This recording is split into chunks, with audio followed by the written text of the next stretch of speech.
ప్రార్థన చేసుకుందామని తల ఉంచుకున్నట్లయితే చిన్న ప్రార్థన చేసుకొని వాక్యంలోకి వెళ్దాం. ప్రార్థన. మహోన్నతుడ, సర్వోన్నతుడ, సర్వశక్తిమంతుడు మా కన్న తండ్రి, మీ ఉన్నతమైన అతి పరిశుద్ధమైన ఘనమైన దివ్యమైన నామానికి అనేకములు వందనాలు తండ్రి. ఇదిగో నాయన చరిత్రలోనికి వెళ్తుండగా తండ్రి, మీ కృపా దయా సహాయాన్ని అనుగ్రహించండి. మా అందరికీ అర్థమయ్యే రీతిలో తండ్రి మీరే మాతో మాట్లాడమని, మా అందరి హృదయాల్లో తండ్రి ఈ చరిత్రలన్నీ బలంగా ముద్రింపబడి తండ్రి, ప్రతి ఒక్క భక్తుడు, ప్రతి ఒక్క రాజు, ప్రతి ఒక్క వ్యక్తి జీవితాన్ని బట్టి మేము ప్రభావితం చెందిన ఆయన ఎలా ఉండాలి, ఎలా ఉండకూడదు, ఎలా బ్రతకాలి, ఎలా బ్రతకూడదు, ఎలా జీవించాలి, ఎలా జీవించకూడదు, మీ కొరకు ఇష్టమైన పిల్లలుగా ఎలా మారాలి అనేది ప్రతి చరిత్ర ద్వారా నేర్చుకుంటకు సహాయాన్ని కృపను అనుగ్రహించమని వేడుచు. ప్రారంభం నుంచి ముగింపు వరకు మీకు మహిమకరంగా మా అందరికీ దీవెనకరంగా జరిగించమని పరిశుద్ధాత్మ దేవుని సహాయాన్ని కోరుకొనుచు వేడుకొనుచు నన్ను అందరిని నడిపించమని ఈ ప్రార్థన క్రీస్తు పేరు అడుగుతున్నాను తండ్రి. ఆమేన్. ఈ యొక్క విలువైన సమయాన్ని ఇచ్చినటువంటి పరలోకమందున్న దేవుడికి నా హృదయపూర్వకంగా ఎంతగానో కృతజ్ఞతాస్తుతులు చెల్లించుచున్నాను. అదేవిధంగా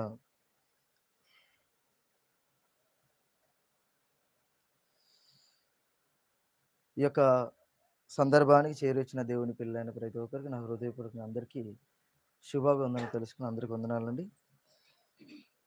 ఈరోజు మనం నేర్చుకోబోతున్నటువంటి జీవిత పాఠం, పోయిన వారం మనం నేర్చుకున్న వ్యక్తి జీవిత ఒకసారి పేరు చెప్తారా నాకు గుర్తుంటే? రెహబాము గారు బాగానే గుర్తుర్రు. వెరీ గుడ్, అదే కావాలి నాకు. యరోబాము గారి గురించి మనం విన్నాం, కరెక్టే. అందరం షాక్ అయిపోయే విషయం ఏంటంటే, అందరూ దాదాపుగా అనుకునేదంటే ఒక్కడే యరోబాము అనుకుంటున్నాం, కానీ బైబిల్లో రెండవ యరోబాము కూడా ఉన్నాడు. అది ఈరోజు మనం నేర్చుకుంటున్నటువంటి చిన్న సందర్భం. యరోబాము అనే వ్యక్తి మొదటి వ్యక్తి, ఇజ్రాయేలుకు రాజుగా ఉన్నటువంటి 10 గోత్రాలకు ఉత్తర రాజ్యంగా ఉన్నటువంటి ఇజ్రాయేలు 10 గోత్రాలకు మొదటి రాజుగా వ్యవహరించాడు. ఇప్పుడు ఈ వ్యక్తి రాజుగా ఉన్నాడు చూడండి, ఈ యరోబాము, ఈయన రెండవ రాజు. అంటే ఈయన తర్వాత నెక్స్ట్ రాజు కాదు, కొన్ని కాలాల తర్వాత, కొన్ని సంవత్సరాల తర్వాత ఈయన, ఎన్నో రాజులను దాటుకొని వస్తే ఈయన. సో ఈ యరోబాము గారికి దేవుడిచ్చినటువంటి ఆయుష్కాలం ఎంత? అసలు మొదటి యరోబాము గారి ఆయుష్కాల కాలం చెప్పండి ఒకసారి. ఎన్ని సంవత్సరాలు ఇజ్రాయెల్ రాజ్యాన్ని పరిపాలించాడు యరోబాము గారు? ఇజ్రాయెల్ 10 గోత్రాలను అనగా రాజ్యాన్ని ఎన్ని సంవత్సరాల వరకు పరిపాలించాడు? అక్షరాల 22 సంవత్సరాలు అని చెప్పిన. ఎన్ని సంవత్సరాలు? 22 సంవత్సరాలు. ఇప్పుడు ఇదే పేరు కలిగిన ఈ వ్యక్తి దాదాపుగా మీ అంచనా చెప్పండి. దేవుడు నార్మల్గా మనకు ఒక మాట, మన బ్రెయిన్లో ఒక ఆలోచన ఉంటుంది. ఒక చెడ్డ వ్యక్తి పేరు పెట్టుకుంటే వాడు కూడా చెడ్డోడే అని ముద్ర పడిపోతుంది. అవునా కదా? మన మనసులో అదే ఉంటుంది. ఇప్పుడు ఫర్ ఎగ్జాంపుల్ ఎవరైనా పెంటయ్య అని పేరు పెట్టుకోరు అనుకోండి, పేరుని బట్టి మనం ఏమనుకుంటాం? ఆ వ్యక్తి అలాంటోడే, అదే పేరు పెట్టుకున్న నువ్వు అని అంటాం సహజంగా. దేవుడు ఏమైనా అలాగా ఈ యరోబాము గారికి ఆయుష్కాలం తక్కువ చేయడం కానీ, లేదంటే మధ్యలోనే చంపేయడం కానీ ఏం చేశాడా? అసలు దేవుడు ఎందుకు చంపుతాడు? చంపడు. ఎందుకు? దేవుడు ఎప్పుడు చూసినా మనల్ని ఎప్పుడూ బ్రతికించుకోవాలి, ఎప్పుడు మనల్ని కాపాడుకోవాలనే ధ్యాసలోనే ఉంటాడు ఆయన. ఒక తల్లి తన కొడుకు ఎప్పుడూ మంచి ఫుడ్ తీసుకోవాలి, ఆహారం తిని కడుపు నిండా తిని హాయిగా నిద్రపోయి మళ్ళా ఉదయాన్నే లేచి అమ్మ ముఖం చూడాలని అమ్మ ఆశ, నాన్న ఆశ. అది కాకుండా ఆపోజిట్ ఉంటదా అమ్మ నాన్నలు చెప్పండి? వాడు తినొద్దు, వాడు నిద్రపోవద్దని ఉండదా? ఉండదు. పరలోకమందున్న దేవునికి కూడా అదే ఆశ ఏందంటే, నా పిల్లలు ఎప్పుడూ నా కళ్ళ ముందు ఉండాలి, అది కూడా పాపం లేనివారుగా ఉండాలి. ఇక్కడ ఆహారం అనేది మనకు మంచి ఆరోగ్యాన్ని ఇస్తే, దేవుడి దృష్టిలో పరిశుద్ధత అనేది మన మన ఆత్మీయ జీవితానికి, మన జీవితానికే మంచి ఆరోగ్యదాయకం దేవుని దృష్టిలో. మన దృష్టిలో పరిశుద్ధత అంటే ఏం చెప్పండి? ఆ అమాయకుడురా, జ్ఞానం లేనోడురా, అంటామా అనమా? మన దృష్టిలో ఎవరు గొప్పోళ్ళంటే, పాపంలో ఆరితేరి బాగా లోకానుసారమైన మాటలొచ్చినోడు, అబ్బా! చాలా జ్ఞానం ఉందిరా ఆ వ్యక్తికి, అబ్బాయికి చాలా జ్ఞానం ఉందంటాం. అదే అబద్ధాలాడకుండా, బూతులు మాట్లాడకుండా, సరిగ్గా ఉండాలి, దేవుని భయభక్తులు కలిగి ఉండాలనే వ్యక్తిని చూసి మనం ఏమనుకుంటాం? అమాయకుడురా, చేతగానోడురా, ఇలాంటి మాటలు మనం మాట్లాడతాం. Yes or no? ఇప్పుడు ఇదే మాటగా నేను యరొబాము గారి విషయంలో మీకు ప్రస్తావిస్తే, మీ ఆలోచన ప్రకారంగా ఆలోచిస్తే, యరొబాము గారు అమాయకుడా? లేదంటే చాలా గొప్పవాడా? లోక మన ఆలోచనలు వదిలిపెట్టండి. లోకరీత్యా చాలా అనుభవం ఉన్నోడు, చాలా మేధావి అని అంటారు. అవునా గదా? కానీ దేవుని దృష్టికొస్తే ఈ యరొబాము ఎలాంటి వాడు? దుర్మార్గుడు, ఆలోచనహీనుడు, బ్రతుకు మీద సరైన అవగాహన లేనివాడు. అసలు బ్రతుకు మీద సరైన అవగాహన లేనివాడంటే, ఎప్పుడు ఎలా మాట్లాడుతాడో తెలియదు. ఎప్పుడు ఏం మాట్లాడతాడో తెలియదు. ఎప్పుడు ఎక్కడికెళ్తాడో తెలీదు. మన భాషలో సైకో అని పేరు పెడతాం. ఎప్పుడు కోప్పడతాడో తెలీదు. ఎప్పుడు ప్రేమ చూపిస్తాడో తెలీదు. ఎప్పుడు జాలి చూపిస్తాడో తెలీదు. ఇలాంటి వారిని మనం ఏమంటాం దాదాపుగా? సైకో అని ముద్రేస్తాం. బుర్ర లేనోళ్ళు అంటాం మనం నార్మల్‌గా. దేవుని దృష్టికెళ్తే దేవుడు కూడా అదే అంటున్నాడు. పాపంతో నిండిపోయిన వారిని దేవుడు అదే కేటగిరీలో చేరుస్తున్నాడు. అదే ఇదిగో మూర్ఖులు, గర్వాంధులు, చెడ్డ పిల్లలు, దుష్టుని పిల్లలు, దుష్టుని సంతానం అని చెప్తాడు దేవుడు. ఒక మాట మీకు అర్థం కాడానికి యోహాను సువార్తకు రండి. చరిత్రలోకెళ్దాం. ఎళ్ళకంటే ముందు యోహాను గారు రాసిన సువార్త. యోహాను సువార్త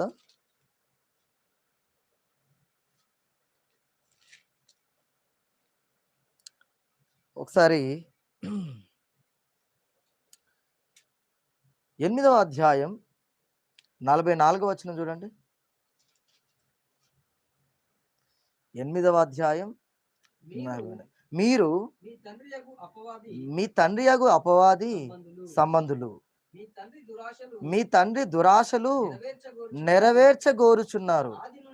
ఆది నుండి వాడు నరహంతకుడై ఉండి సత్యమందు నిలిచినవాడు కాడు. క- వాని వాని యందు సత్యమే లేదు. వాడు అబద్ధమాడునప్పుడు తన స్వభావం అనుసరించే మాట్లాడును. వాడు అబద్ధికుడును, అబద్ధమునకు జనకుడునై ఉన్నాడు. చాలండి. ఇప్పుడు నార్మల్‌గా ఏమంటున్నాడు? మీరు సత్యమందు లేనివారు, ఏదైతే సాతానుకి ఇష్టమైన పనులు చేస్తున్న వారు ఎవరైతే ఉన్నారో వాళ్ళు ఎలాంటి వారు? అపవాది సంబంధులు. నేరుగా తండ్రి, ఎవరికి తండ్రి? లోకులకు అపవాది తండ్రి అవుతాడు. ప్రశ్న ఏందంటే మనకు తండ్రి ఎవరు ఇంతకి? అపవాదా? పరలోకమందున్న దేవుడు. అబ్సల్యూట్‌లీ మనల్ని కనింది పరలోకమందున్న తండ్రే. కానీ పెంచుకుంటుంది ఎవరు? మీరే ఒప్పేసుకుంటున్నారు. ఇక నేనేం చెప్పాలి? అవునా కాదా? అంటే మన నోటి నుంచి మన మనస్సాక్షి కూడా ఒప్పుకోవట్లేదు చూడండి. నీ తండ్రేరా నిన్ను పెంచుతుందని మనస్సాక్షి చెప్పలేకపోతుంది.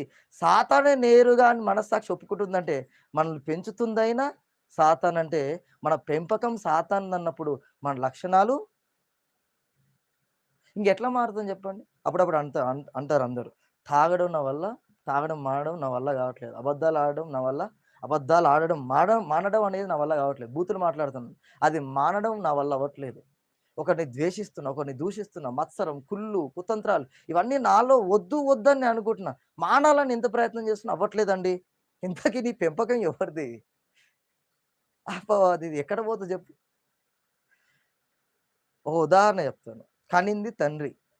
కనింది ఒక కుటుంబం ఒక దగ్గర. ఆ! అంటే ఒక తల్లి కనింది. ఇంకొక ఆమె పెంచుకుంది. కొన్ని సంవత్సరాలు ఒక 10, 15 సంవత్సరాలు దాదాపుగా 20 సంవత్సరాలు ఏసుకోండి. 20 సంవత్సరాల తర్వాత కనిన తల్లి పెంచిన తల్లి దగ్గరకొచ్చి అంటుంది. నాకు కొడుకు గావాలని. మొత్తానికి కష్టము ఏదో ఒకటి అయినా గూడా మొత్తానికి ఆ కొడుకుని పంపించేసిర్రు. పంపించిన తర్వాత కొడుకుని కన్న తల్లంటుంది. "నీకేది ఇష్టమో చెప్పురా" అంటుంది. కొడుకు ఇష్టాలేంటిది? పెంచిన తల్లి ఇష్టాలే. స్వభావం ఏంటిది? పెంచిన తల్లి స్వభావమే. ఎలా మూలకు కూర్చుంటావేందంటే పెంచిన తల్లి అలవాటు. ఏందిరా ఊరికే ఒక ఒక మంచి మాదిరిని నడువురంటే పెంచిన తల్లిదండ్రులున్నారు గదా! వాళ్ళు నేర్పించిన స్వభావ వాతావరణం పడింది. మరి నీ మీద, నా మీద ఉన్నటువంటి స్వభావ ప్రభావం పోయిందా? పోలేదా? అయ్యో! పోలేదనంటే అసలు నువ్వు క్రీస్తులో జన్మించావు గదా! అందుకే ఇప్పుడు బాప్టిజం ఎందుకు తీసుకోవాలి? ఆ స్వభావం నీలో నుంచి పోవాలి. ఆ వాతావరణం నీలోంచి పోవాలి. అందుకే నీ మనసంతా మారి నూతనమవ్వాలి. నువ్వు క్రీస్తులో మరలా జన్మించాలి. ఆయన స్వభావం, ఆయన పెంపకంలో నువ్వు పెరగాలని జెప్పేసి బాప్టిజం ఇస్తే, నువ్వు తీసుకొని జన్మిస్తే, మరలా సాతాను స్వభావం నువ్వు అందుకుంటున్నావంటే ఎంత భయంకరమైన పరిస్థితి, దుస్థితి ఆలోచించండి. ఇంకా వాడి లక్షణాలు, ఇంకా వాడి ఉన్నాయంటే, ఇంతకి మన తండ్రి ఎవరు? పరలోకమందున్న తండ్రి అవుతున్నాడా తండ్రిగా? లేదంటే లేదంటే పెంపకం అనబడుతున్నటువంటి సాతాను తండ్రి అవుతున్నాడా? ఆలోచించండి. ఎలాంటి జీవితంలో ఉన్నాం? ఇక్కడ యరొబాము మొదటివాడు అంటే 10 గోత్రాలకు రాజుగా యరొబాము గారున్నారు. యరొబాము గారు మొదటి రాజుగా ఉన్నాడు. ఓకే. బానే ఉంది. ఇంకా ఇంతకి ఏం చేశాడని చెప్పాను పోయిన వారంలో? గుడి గోపురాన్ని కట్టి, ఇదే మీకు దేవుడు, ఇక్కడనే ఉండండి అని జెప్పిండు. ఆ ప్రభావం ఇజ్రాయేల్ పైన నుంచి పోయిందా? పోలేదా? అంటే పోలేదు ప్రియమైన వారలారా. రాసుకుంటే సంతోషం ఎవరైనా. చరిత్రను చిన్న ఇన్ఫర్మేషన్ అనేది చెప్తూ ఉంటా రాసుకోండి. రాజు పేరు రెండవ యరొబాము అని రాసుకోండి. బైబిల్‌లో కూడా రెండవ యరొబాము. మొదటి యరొబామేమో నార్మల్‌గా రెహబాము గారి కాలంలో ఉన్నటువంటి యరొబాము అనుకోవాలి. ఈ యరొబాము కొన్ని సంవత్సరాల తర్వాత వచ్చినటువంటి యరొబాము అని చెప్పాలి.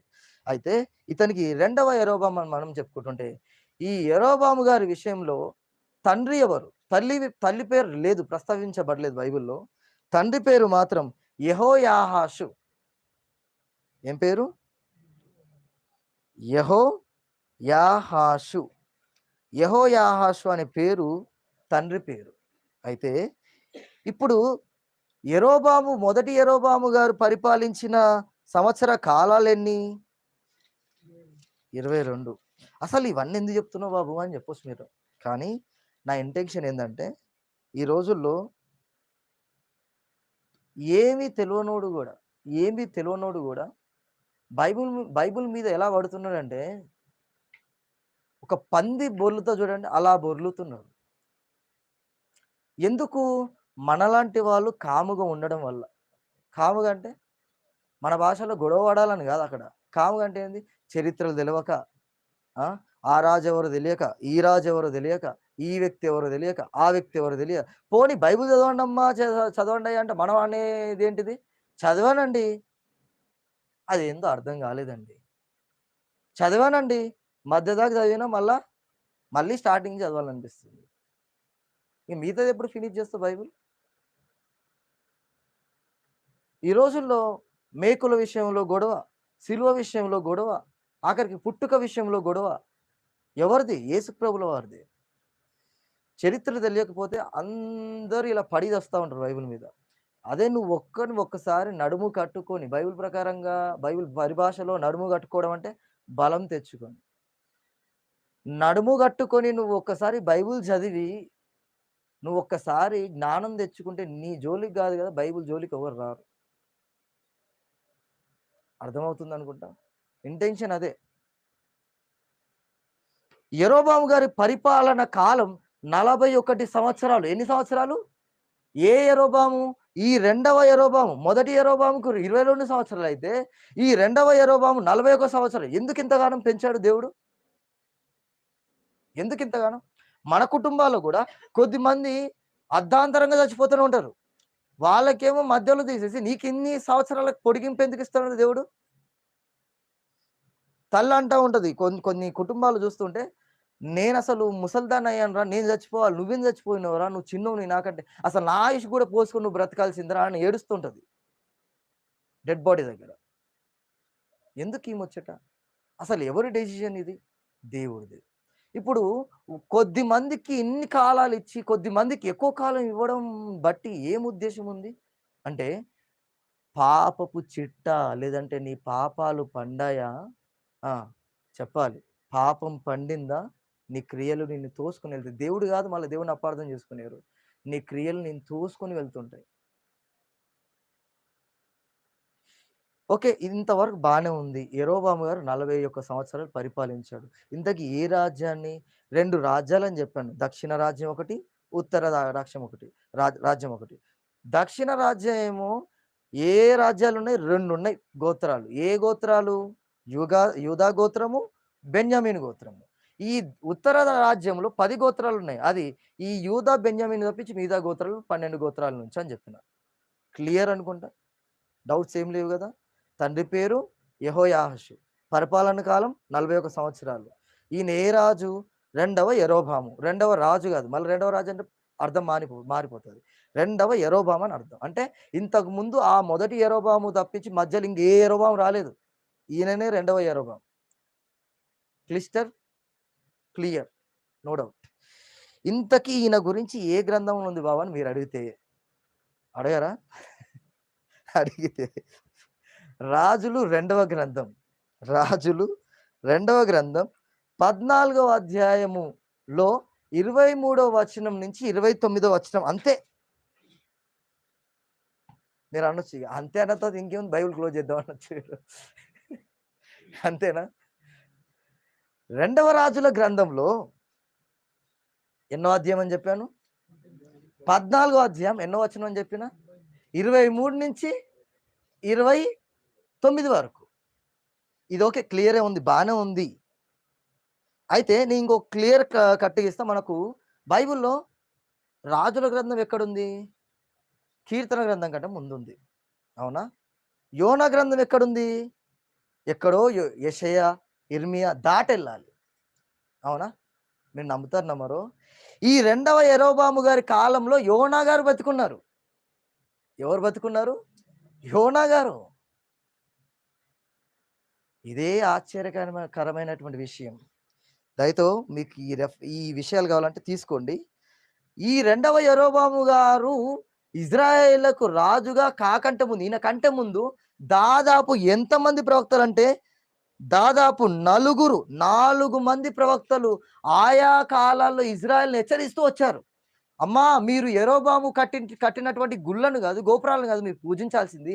నిజమైన దేవుడు, పరలోకమందున్న దేవుడు, ఆయనను నమ్మండి, ఆయనను పూజించండి, ఆయనను కొలవండని ఇంతమంది 4 ప్రవక్తలొచ్చి బతిమిలాడారు, హెచ్చరించారు, గద్దించారు. వారి పేర్లు చెప్తాను, ఒక్కసారి మీరు వింటే సంతోషం. ఎందుకంటే రాసుకునే ఓపిక లేదనుకుంటా. 4 ప్రవక్తలు చూద్దాం. అహియా ప్రవక్త, రెండవ ప్రవక్త యెహూ ప్రవక్త, మూడవ ప్రవక్త ఏలియా ప్రవక్త, నాలుగవ ప్రవక్త ఎలీషా ప్రవక్త.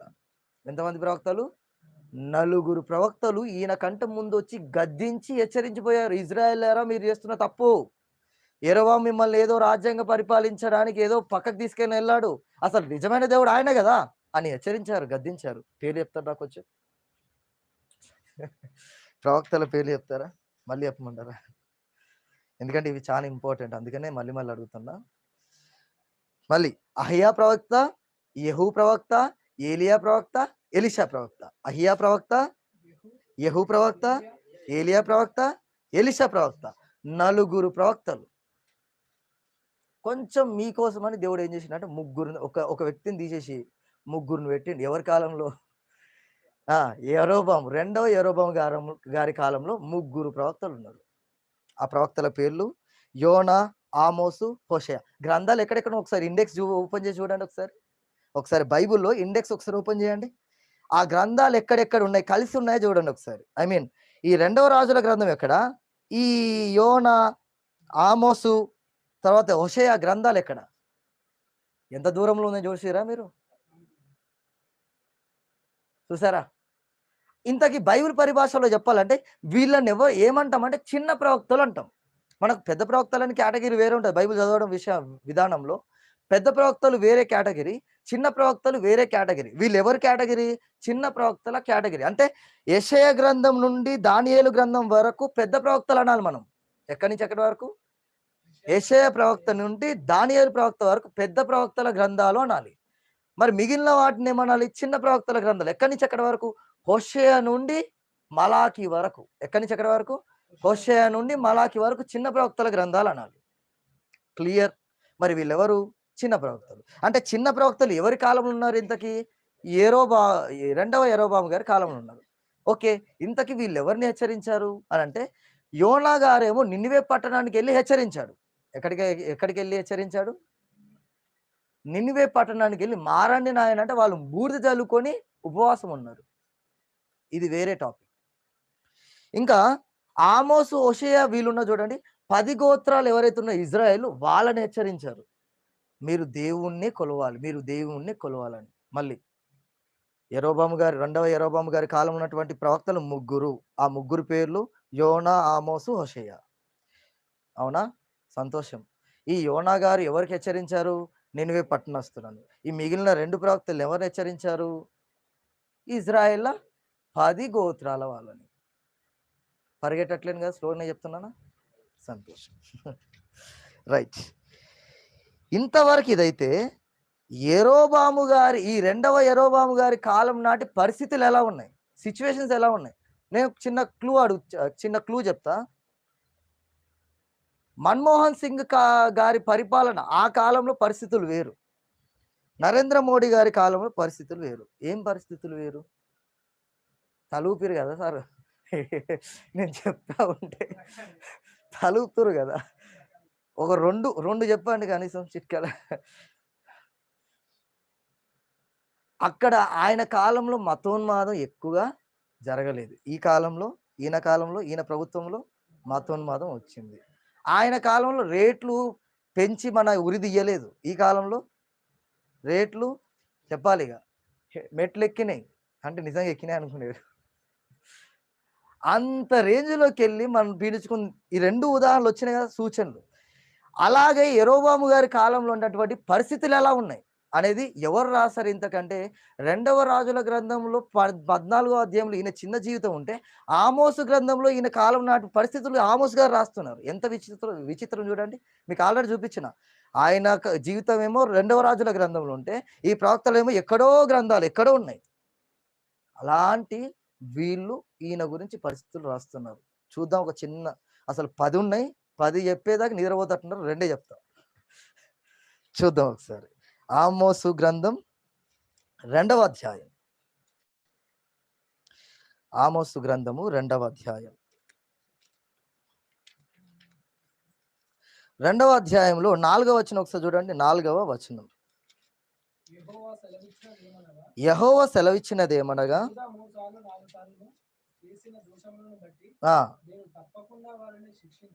యూదా అంటే మీకు గుర్తుకు రావాల్సింది ఏంటిది? మీ దగ్గర ఉన్న ట్రిక్ ఇదే.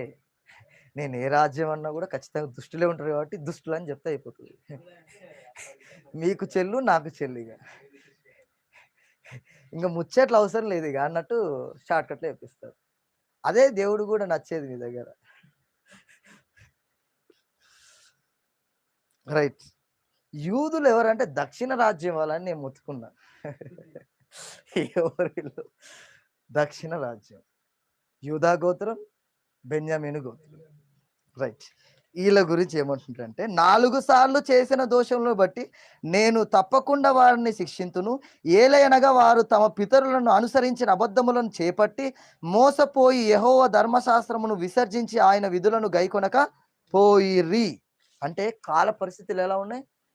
దేవుడు ఎన్నిసార్లు మార్చాలనుకున్నా కూడా మారలేనటువంటి పరిస్థితులే ఉన్నాయి. పరిస్థితులు. ఇప్పుడు నేను చిన్న క్వెషన్ ఏం అడుగుతున్నా అంటే యేసు ప్రభుల వారి కాలానికి ఈ కాలానికి ఏమైనా పరిస్థితులు చేంజ్ అయ్యాయా? ఏం పరిస్థితులు చేంజ్ అయినాయి చెప్పండి? పరిస్థితులు ఏమైనా చేంజ్ అయినాయా? చెప్పండి. పాపం నడుస్తుంది. సంఘస్థులు తొట్టిల్లుతుండ్రా? అలానే ఉన్నారా? ఏం మారింది చెప్పండి? గదే. ఇప్పుడు ఇంతగానం దేవుడు మార్చాలని చూస్తుంటే ఏది మారకుండా మన జీవితం మన ఇష్టానుసారంగా బ్రతుకుతున్నాం అంటే దేవుడు ఎంతవరకు ఆయుష్కాలను పొడిగించి ఇంకా అవకాశం ఇస్తుండంటే ఇక్కడ మన కాలం రెండవ యరొబాము కనిపించట్లేడా? పొడిగిస్తున్నాడు ఆయుష్కాలాన్ని. పొడిగిస్తూనే ఉన్నాడు. ఇప్పుడు గిన్నిస్ రికార్డ్ బుక్‌లో కొంతమంది చూస్తుంటాం ముసలోళ్ళని. మన బైబిల్ గ్రంథంలో 80, 70 అధిక బలం ఉన్న ఎడలు ఇంకెక్కువ సంవత్సరాలు అన్నాడు అని బైబిల్ చెక్ చేస్తుంటాం. బయట చూస్తేనేమో 120 సంవత్సరాలు బ్రతికినోళ్ళు కనిపిస్తుంటారు. 102 సంవత్సరాలు బ్రతికినోళ్ళు కనిపిస్తుంటారు. 90 సంవత్సరాలు బ్రతికినోళ్ళు కనిపిస్తారు. అదేందిరా నాయన మనం షాక్ అయిపోతాం. మనం ఏమో 60 సంవత్సరాలే పోయేటట్టు కనిపిస్తుంటాం మన మొఖాలు చూస్తే. అవునా కదా? అసలు వాళ్ళకే ఎందుకు మరి దేవుడు తారతమ్యం అందమా? కాదు. అవకాశం. అవకాశం.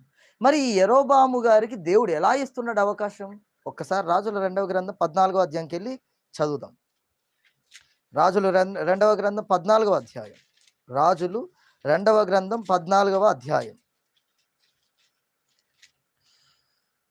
14వ అధ్యాయం 23వ వచనం చూడండి ఒకసారి. 23 నుంచి 29 దాకా ఫాస్ట్ చదవండి.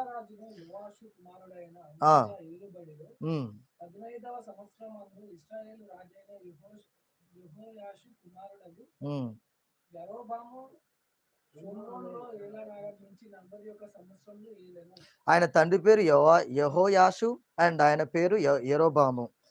రైట్. ఎన్ని సంవత్సరాలు? 41.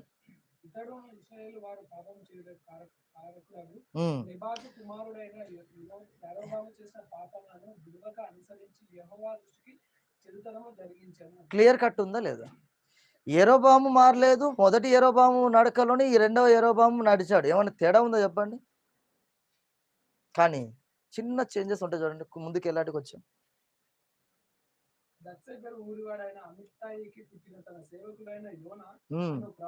ఉన్నాడా? యోనా గారు ఉన్నారా లేరా? నేనేమన్నా పుట్టి చెప్పినా? ఉన్నారు. రైట్. దేవుడకు యెహోవా సెలవిచ్చిన మాట చొప్పున ఇతడు హమాతునకు పోవు మార్గము మొదలుకొని మైదానపు సముద్రము వరకు ఇశ్రాయేలు వారి సరిహద్దును మరలా స్వాధీనం చేసుకొనెను. ఎలాగనగా అల్పులేమి గనులేమి ఇశ్రాయేలు వారికి సహాయం ఎవరును లేకపోయేది. యెహోవా ఇశ్రాయేలు వారు పొందిన బాధ ఘోరమైనది అనుకొనెను. ఇశ్రాయేలును పేరు ఆకాశం క్రింద నుండి తుడిచివేయనని యెహోవా సెలవిచ్చి ఉండెను గనుక యెహోయాషు కుమారుడైన యరొబాము ద్వారా వారిని రక్షించెను. యరొబాము చేసిన ఇతర కార్యములను గూర్చి, అతడు చేసిన దానిని అంతటిని గూర్చి, అతడు పరాక్రమను గూర్చి, అతడు చేసిన యుద్ధమును గూర్చి, దమస్క పట్టణమును యూదా వారికి కలిగి ఉన్న హమాదు పట్టణమును ఇశ్రాయేలు వారి కొరకై అతడు మరలా పట్టుకొనిన సంగతిని గూర్చి ఇశ్రాయేలు రాజుల వృత్తాంతముల గ్రంథమునందు వ్రాయబడి ఉన్నది. యరొబాము తన పితరులైన ఇశ్రాయేలు రాజులతో కూడా నిద్రించి తర్వాత అతని కుమారుడైన జెకర్యా అతని మారుగా రాజాయను. కనిపించింది అనుకుంటా. అంటే యరొబాము గారి గురించి చదువుకుంది చిన్నదేమో కానీ మధ్యలో దేవుని సహాయాన్ని కూడా అందుకున్నాడు. ఎవరు? 2వ యరొబాము. ఇక్కడ ఏముంది? రక్షించను. ఎవరిని రక్షించను? ఇజ్రాయెల్ని ఎవరు రక్షించారు? యెహోయాషు కుమారుడు. యెహోయాషు కుమారుడు ఎవరు? యరొబాము. 2వ యరొబాము. అంటే 2వ యరొబాము ఇజ్రాయెల్ని రక్షించేంత శక్తి ఎవరు ఇచ్చారు ఇంతకి? దేవుడు. అదేంటి దేవుడు ఈ యరొబాముకి సహకరించడం ఏంది? ఈ యరొబాము గారికి సహకరించడం ఏంది? ఒక్క మాట చెప్తాను, మీరు వినండి. నువ్వు మారుతానంటే నువ్వెంత ఘోర పాపివైనా సరే ఆ సమయానికి దేవుడు తన చేతి నీకు అందిస్తాడు. మళ్ళీ నేను ఎంత ఘోర పాపులమైనా సరే ఆ సమయానికి నీ గుండె పగిలి, ప్రభువా నేను చేసింది తప్పు, నేను దారుణ స్థితిలో ఉన్నాను, నా నడకలు బాలేవు, నా చూపులు బాలేవు, నా పద్ధతే బాలేదు, నన్ను మార్చు ప్రభువా అని ఒక్కసారి నువ్వు ఏడ్చి ఆయన కాలం ముందట పడితే చాలు. నేను ప్రధానమంత్రి అయినా చేరదీయడేమో, సీఎం అయినా నిన్ను చేరదీయడేమో, నిన్ను ఎవరు పట్టించుకోరేమో, నీ తండ్రి మాత్రం ఆ సమయానికి నిన్ను చేరదీస్తాడు. సాక్ష్యం ఈ 2వ యరొబాము గారి జీవితమే. అసలు ఈ పేరు వింటేనే దేవుడు ఊరికే మాటికి ఎవరిని కలవరిస్తున్నాడని చెప్పిన పోయిన వారం చెప్పాలి. నెబాదు కుమారుడు ఉన్నాడే ఆ యరొబాముని గుర్తు చేసుకునేవాడు దేవుడు. ఎవ్వరు ఎలాంటి భయంకరమైన కార్యక్రమాలు చేసినా కూడా ఇదిగో ఫలానా యరొబాము గారికి యరొబాము ఉన్న చూసినా ఆయన క్రియలే ఈ కాలంలో వచ్చిన దేవుడు ప్రతి కాలాన్ని గుర్తు చేసుకున్నాడు. మరి దేవుడు అంతగా గుర్తు చేసుకున్న పేరే ఇప్పుడు ఎవరికి ఉంది? మరి దేవుడు ఏమైనా పేరుని బట్టి శిక్షించాడా? అంటే మనకు అర్థం కావాల్సింది ఏంటిది? నువ్వు ఏ క్యాస్ట్ అని కాదు, నువ్వు ఎక్కడోనివని కాదు, నువ్వు ఏ కలర్ అని కాదు, నువ్వు ఎలాంటి వాడవని కాదు, నీ మనస్తత్వం ఒక్కటి దేవుని దగ్గర ఉంటే సరి ఉంటే చాలు. దేవుడికి అదే మొత్తం హ్యాపీని ఇస్తుంది, అదే ఆనందాన్ని ఇస్తుంది, అదే ఆనందాన్ని ఇస్తుంది. మనం పేరును బట్టి, రంగును బట్టి, చూడండి, వ్యక్తులను బట్టి, కేటగిరీలను బట్టి, వీటన్నిటిని బట్టి మనం డివైడ్ అయిపోతుంటాం పార్షియల్గా పార్షియల్గా పార్షియల్గా. నువ్వెవరు, నేను ఈ సంఘానికి వెళ్ళనండి, సో అండ్ సో నా క్యాస్ట్ ఇదండి, నేను ఆ సంఘం అండి. ఎందుకండి? మమ్మల్ని రానియరండి, మేము చాలా తక్కువ, నేను చాలా పెద్ద కాబట్టి నేను ఆ సంఘానికి వెళ్తున్నాను. ఈ తారతమ్యాలు ఎందుకు వస్తున్నాయి? దేవుడు చూపెట్టని తారతమ్యాలు మనకెందుకు వచ్చాయి అసలు? దేవుడు చూపెట్టని తారతమ్యాలు మనకెందుకు వచ్చాయి చెప్పండి? దేవుడు చూపించిన మన ప్రేమ మనలో రాలేదు కానీ, దేవుడు చూపించిన జాలి మనలో రాలేదు కానీ, దేవుడు చూపించిన కరుణ మనలో రాలేదు కానీ, ఏవేవో పనికి మాలిన మత్సరం, కుళ్ళు, కుతంత్రాలు, వ్యభిచారం, ద్వేషం, కోపం, కలహం, ఇవన్నీ మన గుండెల్లో చేరి మనం చంపేస్తున్నాయి. ఆలోచించండి ఒకసారి, ఎంత డేంజర్గా చంపి పడేస్తున్నాయి, మనల్ని చంపి పడేస్తున్నాయి. మొన్నటికి మొన్న ఒక దేశం గురించి జస్ట్ ఒక గంటలో 19 మంది చంపేసారంట. 19 మందిని. దేశం కొట్టుకొని చచ్చిపోతున్నాయి. ఎందుకు? నీ దేశం గొప్పనా, నా దేశం గొప్పనా, నీ మతం గొప్పనా, నా మతం. దేవుడు చూపెట్టని ఆ తేడాలన్నీ రాజ్యాల మీద పడి చంపట్లేవా చెప్పండి? ఇదిగా సాతాను పెంపకం అంటే. దేవుడి పెంపకం ఏం చేస్తుంది చెప్పండి ఒకసారి? మారుస్తుంది. ఒక్కసారి ఇతను వచ్చేసి ప్రభువా నేను మారుతానంటే ఏం చేశాడు దేవుడు? అవకాశాన్ని ఇచ్చి రక్షించాడు. మీకు ఒక మాట చెప్పాలి, దమస్కు పట్టణం అంటే ఎంత భయంకరమైన పట్టణం అంటే, చాలా అసలు కట్టుదిట్టమైన పట్టణం అది. చాలా మంది జనాంగం చాలా. అలాంటి హై పాపులేషన్ ఉన్న ఆ ప్రాంతంలో నుండి ఇప్పుడు ఈ యెరోబాము, రెండవ యెరోబాముకి ఆ దమస్కు పట్టణానికి గొడవ, యుద్ధం. ఆ యుద్ధంలో ఈ యెరోబాము ఏం చేశాడు? ప్రభువా నువ్వు నాకు సహాయం ఇవ్వమంటే ఇచ్చిండు. ఇచ్చిన తర్వాత అంత భయంకరమైన పట్టణాన్ని ఈ ఒక్కడే యెరోబాము ఆయన చేతికి అప్పగించి, ఇదిగో దమస్కు ఓడిపోయిందని చెప్పేసి దేవుడు చెప్పిండు. యెరోబాము ఎంత జాగ్రత్త పడాలి? దేవుడు నాకు విజయాన్ని అనుగ్రహించాడు, నేను చాలా జాగ్రత్తగా ఉండాలి అనుకోవాలి, అవునా కదా? కానీ మళ్ళీ ఏం చేశాడు? విగ్రహాల చుట్టూ వెళ్ళాడు. వెళ్ళేసరికి దేవుడు ఊరుకున్నాడా? లేదు. ఇక ఇట్లయితే నువ్వు వినవని చెప్పేసి ఏం చేశాడు దేవుడు? ఇజ్రాయేళ్లను ఇదిగో వేరే పట్టణం వాళ్ళకి బానిసలుగా అప్పగించింది. ప్రియమైన వాళ్ళారా, మీరు నమ్ముతారు నమ్మరు, 60 సంవత్సరాల క్రితమే చెప్పించాడు దేవుడు. 60 సంవత్సరాల క్రితమే. ఎన్ని సంవత్సరాల క్రితం? 60 సంవత్సరాల క్రితం ముందటనే దేవుడు ఎన్నో రకాలుగా ఇజ్రాయేలుకు చెప్పించాడు. ఎవరి కాలం ముందట? ఈ రెండవ యెరోబాము గారు పుట్టకంటే ముందే, ఈయన రాజ్య కాలం స్టార్ట్ కాకంటే ముందే 60 సంవత్సరాల క్రితమే ఇదిగో ఇజ్రాయేలుకి హెచ్చరిస్తూ వచ్చాడు దేవుడు, మారండి మారండి మారండి అని. ఇప్పుడు నీ జీవిత కాలం లెక్కేసుకో, నీకెంత ఏజ్, నీ వయసు ఎంత లెక్కేసుకో, నీకు ఎన్ని సంవత్సరాల నుంచి దేవుడు చెప్తున్నాడు మారు మారు మారు. నీలో చిన్న చిన్న లోపాలను అయినా కూడా నువ్వు నెగ్లెక్ట్ చేసేస్తున్నావు. నెగ్లెక్ట్. మారండి అయ్యా అన్న కూడా మనం నెగ్లెక్ట్ చేసుకుంటే మారదాంలే అని చెప్పేసి టైం మీద టైం పోస్ట్పోన్ చేసుకుంటున్నాం. నీకు ఇజ్రాయెల్కి ఏమైనా తేడా ఉందా? అదే సమానత్వమా? మనకు ఇజ్రాయెల్కి ఏమైనా తేడా ఉందా చెప్పండి ఒకసారి. ఇక్కడ ఈ బేరీ చేద్దాం చూడండి, ఏముంది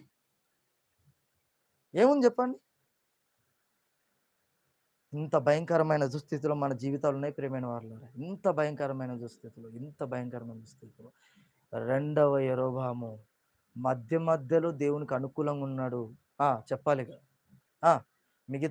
మిగతా రోజుల్లో చెడుగా ప్రవర్తించాడు. దీన్ని బట్టి మీకు ఏమైనా రెఫరెన్స్ గుర్తుకొచ్చిందో నాకు చెప్పండి. చాప్టర్ క్లోజ్ చేసేద్దాం. ఇప్పుడు మధ్యలో దేవుని కోసం బతికి, ఇంకా ఇప్పుడు ఫర్ ఎగ్జాంపుల్ ఒక వారం దేవుని కోసం బతికి, మరొక వారం సాతాను కోసం బతికి, లేదా నెల సాతాను కోసం బతికి, మళ్ళీ దేవుని కోసం ఒక వారం బ్రతికి, అలా ఉంది యెరోబాము గారి జీవితం. రెండవ యెరోబాము జీవితం. ఈ రెండవ యెరోబాము జీవితం కొంచెం దేవునిలో, కొంచెం లోకంలో. దీన్ని బట్టి ఏమైనా రెఫరెన్స్ గుర్తుకొస్తుందా మీకు?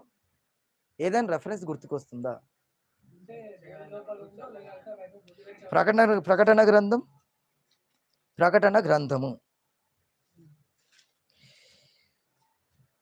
గ్రంథము 3వ అధ్యాయం 15వ వచనం. నీ క్రియలను నేను ఎరుగుదును, నీవు చల్లగానైనను వెచ్చగానైనను లేవు, నీవు చల్లగానైనను వెచ్చగానైనను ఉండిన మేలు. ఆ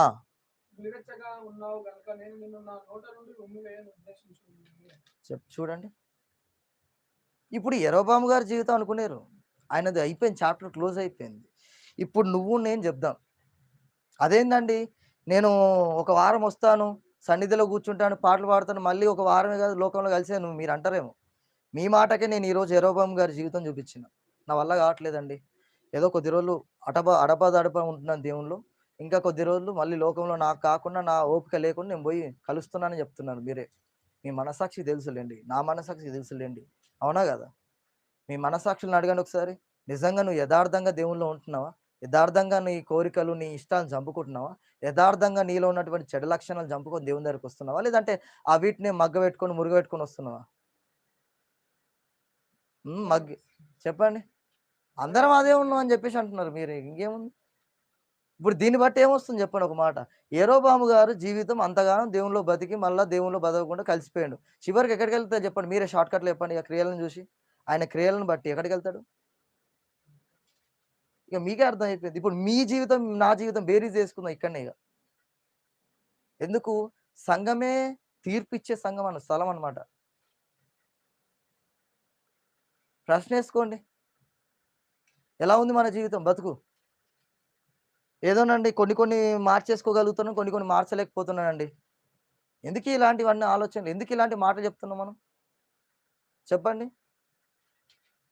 ఇప్పుడు ఆధార్ సెంటర్కో లేదంటే ఎక్కడైనా ఎంఆర్ఓ ఆఫీస్ దగ్గరికి వెళ్ళి అన్ని షీట్స్ అన్ని పెట్టిన, ఒక షీట్ మాత్రం తప్పిపోయింది, తీసుకురావాలి.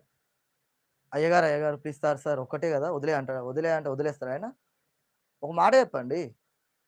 అప్లికేషన్స్ అన్నీ తీసుకెళ్ళాలి, ఒకటి తప్పిపోయింది మర్చిపోయినావు, ఇప్పుడు అన్ని తీసుకొచ్చినా కదండి, ఒకటే కదా, ఎక్స్క్యూజ్ చేయండి, మళ్ళీ మా ఊరు దూరం అని చెప్పేస్తే ఆయన యాక్సెప్ట్ చేస్తాడా? మరి నువ్వు నేను అప్లికేషన్స్ అన్నీ పెట్టి ఒక చిన్న పాపం అనే అప్లికేషన్ ఉంది, దాచిపెట్టుకుంటున్నాం వెనకాల పాకెట్లో. ప్రభువా నేను పరిశుద్ధనని ప్రేజింగ్ చేస్తున్నావు నువ్వే.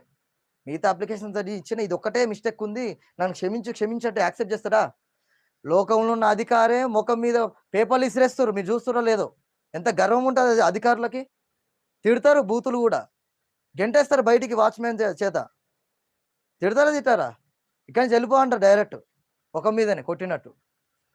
వీళ్ళకే అంతగానం కోపం వస్తే నీ పరలోకమందున్న దేవుడికి ఎంత కోపం రావాలి? ఎన్ని వాళ్ళ నుంచి వస్తున్నావు సంఘానికి, ఎన్ని రోజుల నుంచి అడుగు పెడుతున్నావు సంఘంలో, ఎన్ని పాటలు పాడుతున్నావు, ఎన్ని ప్రార్థన చేస్తున్నావు, ఎన్నిసార్లు బైబిల్ చదువుతున్నావు, ఎన్నిసార్లు వాక్యాలు విన్నావు, అయినా కూడా నీ దగ్గర ఒక అప్లికేషన్ పాపం అనే చిట్టా ఉంది, అది చింపేసి ఆ డస్ట్బిన్లో ఏమని చెప్తుంటే అదే పెట్టుకొని వస్తున్నావు. దేవుడికి ఇది ఇచ్చేసి, దేవా ఈ పాపం అనే చిట్ట నా దగ్గర ఉండొద్దు, ఇదిగో ఇచ్చేస్తున్నా, నా దగ్గర తీసేసి అని చెప్తున్నావా? పెట్టుకుంటున్నావు. ఇప్పుడు చెప్పు, రెండవ యరొబాముకి నీకు నాకు తేడా ఏమైనా ఉందా?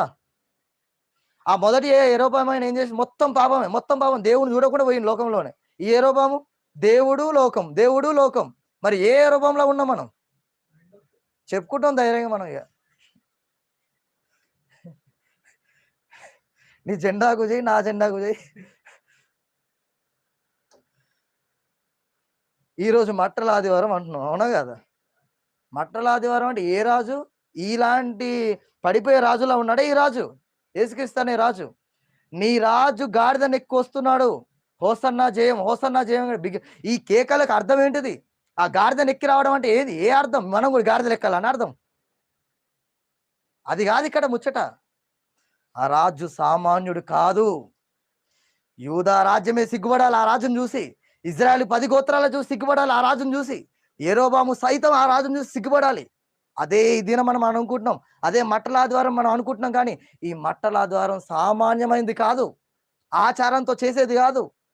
నువ్వు గుండెల్లో పెట్టుకొని ఆలోచించాలి. ఈ ఈ యొక్క దినం, ఆ రోజు ఎంతమంది కేకలేసారు, ఎంతో మంది రాజులు వచ్చారు, మళ్ళీ పాపంలో కలిపారని ఇజ్రాయెల్కి ఆలోచన రాదా? ఎంతో మంది రాజులు వచ్చారు, ఇజ్రాయెల్ని పాపం వైపే నడిపించారు. ఎంతో మంది వచ్చారు, యూదులను పాపం వైపే నడిపించారు. కానీ ఒకే ఒకడు వచ్చాడు రాజు, నేను పాపం అందించుకోను, మీరు అందించుకోవద్దు. ఏ రాజు అయినా చెప్పాడు ఇలాంటి దమ్మున్న ధైర్యమున్న మాట? చెప్పండి, మీరు నేను చెప్పగలుగుతాను చెప్పండి? సంఘ కాపరైన సేవకుడైనా ఎవ్వరి నోట్లు రాదు. ఇది 100% రుజువు. ఏ రాజు చెప్పలేడు, ఏ పీఎం చెప్పలేడు, ఏ సీఎం చెప్పలేడు. ఆ రాజొచ్చాడు, గాడిదను ఎక్కి వస్తున్న రాజుని చూసి హోసన్నా చేయమంటే అర్థం ఏంటిది? ఈ రాజొచ్చాడు, నా దగ్గర పాపం లేదు, మీ దగ్గర పాపం ఉండొద్దని ఛాలెంజ్‌తో చెప్పాడు. మరి ఛాలెంజ్ యాక్సెప్ట్ చేస్తారా మీరు? ఏడండి. ఒకరోజు ఏదో వాక్యం మనల్ని అల్లాడిస్తది, ఊపుతది ఒక్కటే. ఊపిన తర్వాత బతకాలి, బతకాలనుకుంటే ఊపు ఆగిపోద్ది ఎప్పుడు? ఆమేన్.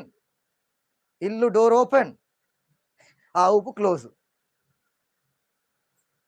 జర్ర ఈ వాక్యాన్ని బట్టి ఆ రాజులాగా ఏ రాజు? యేసు ప్రభువు యూదులకు రాజు. ఆయనలాగా బ్రతుకుదాం. చిన్న ప్రార్థన చేసుకొని ముగించేద్దాం. ప్రార్థన. పరలోకమందున్న మా కన్న తండ్రి, మీ ఉన్నతమైన, అతి పరిశుద్ధమైన, శ్రేష్టమైన నామానికి అనేకములైన వందనాలు, స్తుతులు, స్తోత్రం చెల్లిస్తున్నాను తండ్రి. వాక్యం కూడా సరిగా ఉపదేశించరాని నాతో తండ్రి, నా నోటి బూర నన్ను తండ్రి, నా యొక్క నోటిని తండ్రి, మీ బూరగా ఉపయోగించుకున్నటువంటి మీ ప్రేమను బట్టి మీకే కృతజ్ఞతలు తెలియజేస్తున్నాను తండ్రి. ఏమాత్రము యోగ్యత లేని మాకు తండ్రి, ఈ మంచి విషయాలను తెలిపారు తండ్రి. మేము మీ కొరకు తండ్రి ఉన్నతంగా బ్రతుకుటకు సహాయాన్ని, కృపను, దయను అనుగ్రహించమని వేడుచు. కాని మాటలు లేని మా ఇష్టానుసారమైన మాటలు నేను చెప్పుకుంటున్నాను, క్షమించి నన్ను మీ హక్కున చేర్చుకొని నన్ను సరిదిద్ది సరిచేయమని ప్రాధేయపరచు. అందరం తండ్రి మీ వాక్యానుసారంగా బ్రతుకుటకు అట్టి మంచి మనస్సాక్షులు మా అందరికి కలుగజేయమని ప్రాధేయపరచు. తరువాయి ఉన్నటువంటి జరిగినటువంటి కార్యక్రమాన్ని, మిగిలిన కార్యక్రమాన్ని, రెండవ ముఖ్య వర్తమానం మీ చేతులకి అప్పగిస్తూ అన్నగారికి పరిశుద్ధాత్మ దేవుని సహాయాన్ని అనుగ్రహించి ఉన్నతంగా మీరే మాట్లాడి మమ్మల్ని ఇంకా మరింతగా బలపరచమని ప్రాధేయపరచు. ప్రారంభం నుంచి ముగింపు వరకు మీ సహాయాన్ని, మీ తోడును ఎల్లవేళ కోరుకొనొచ్చు, వేరుకొనొచ్చు. ఈ ప్రార్థన క్రీస్తు పేరు అడుగు బ్రతిమలాడి వేడుకొనొచ్చున్నాను తండ్రి. ఆమేన్. ఆమేన్. అందరికి వందనాలండి.